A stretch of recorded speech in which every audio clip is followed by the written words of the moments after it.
Voilà, bonjour. Suite du cours thermochimie. Nous abordons maintenant les enthalpies de dissolution de sel dans l'eau. Alors, il faut savoir déjà que le processus de dissolution d'un sel comporte deux phases thermiquement différentes. La première phase, alors là, vous avez la description d'un cristal, hein. Alors, le cristal NaCl potentiellement, le Na+, le Cl-, Na+, Cl-, Na+, etc. Alors, un cube de sel que vous auriez dans votre salière, typiquement, euh, a des fortes interactions électrostatiques entre les Na+, et les Cl-. D'accord?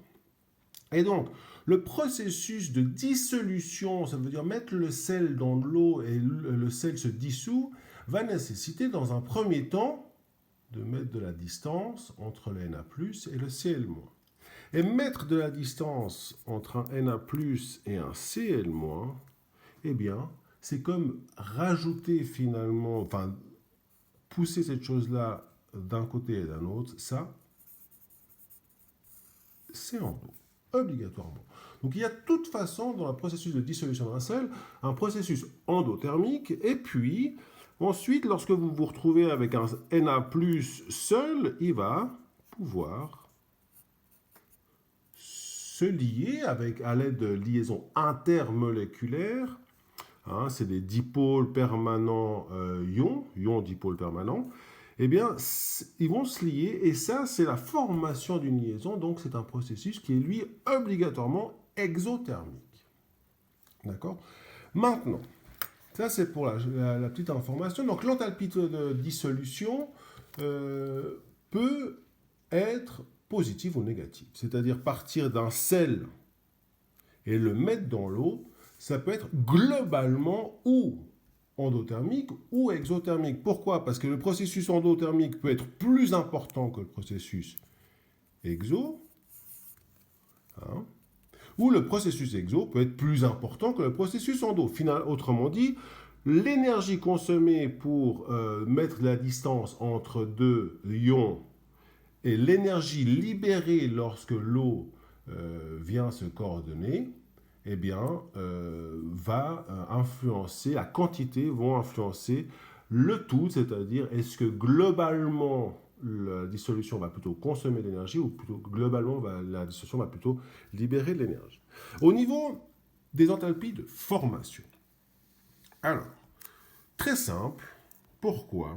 Parce qu'une enthalpie de formation, par les enthalpies de formation, qu'est-ce que nous avons besoin de faire? C'est finalement une enthalpie de réaction par les enthalpies de formation. Et l'enthalpie de réaction, c'est quoi? C'est le sel à l'état solide, ou on verra souvent à l'état cristallin. Hein.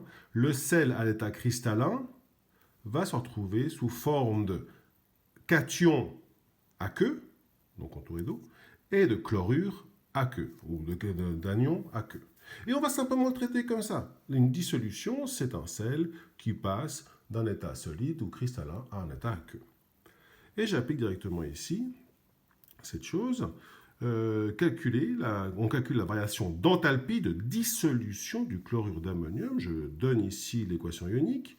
Le chlorure, du chlorure d'ammonium, l'enthalpie de dissolution, qu'est-ce que c'est? C'est l'enthalpie de formation de l'ammonium aqueux. Et ça, vous avez l'ammonium, Na+, aqueux, l'enthalpie de dissolution, de formation hein, de ce NH4+, c'est moins 133. Voilà. Et vous trouvez aussi l'enthalpie de formation du chlorure, qui est de moins 167. Moins l'enthalpie de formation du NH4Cl. Alors je prends ici le NH4Cl, il est là, cristallin, enthalpie de formation, moins 315. Et je me retrouve avec un moins 315. Et je constate quoi? Que si je prends le chlorure d'ammonium, je le mets dans l'eau, par mole, ce système va gagner 15 kJ.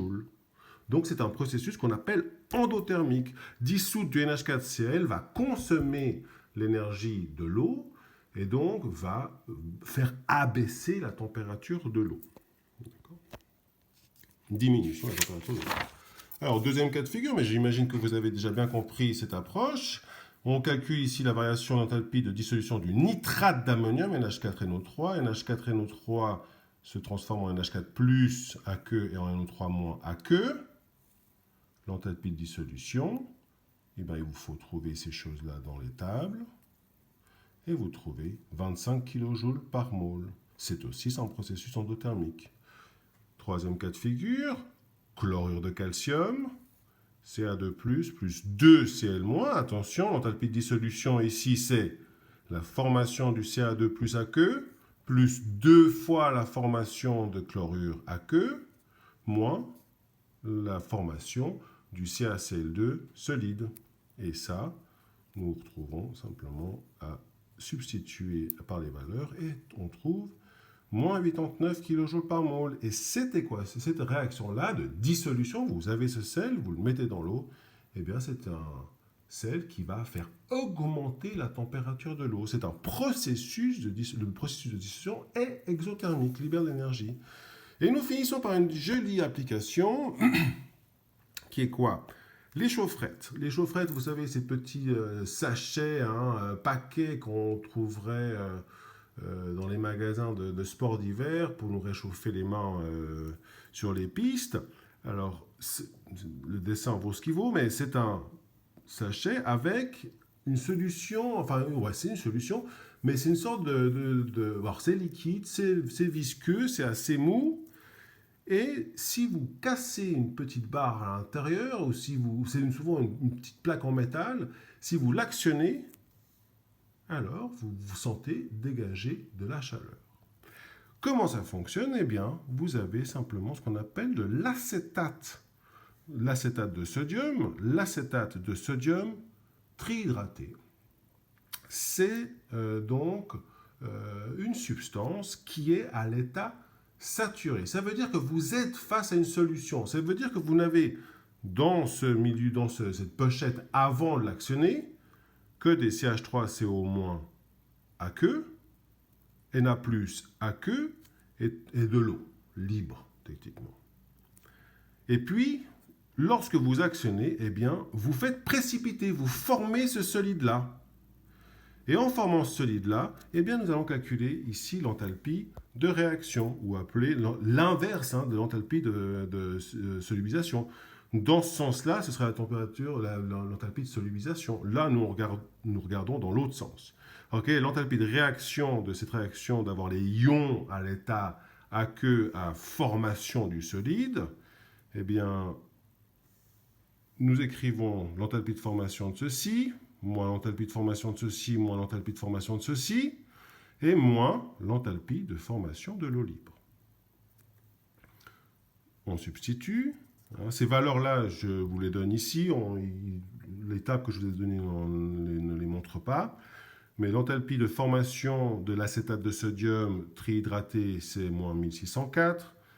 Voilà, l'acétate aqueux, le sodium aqueux, et puis l'eau, 3 fois l'eau.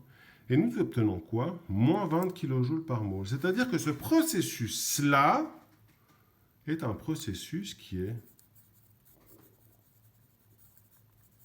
exothermique. Donc les chaufferettes sont des pochettes contenant une solution aqueuse saturée, d'accord, mais en solution. Naturellement, c'est saturé, mais c'est en solution.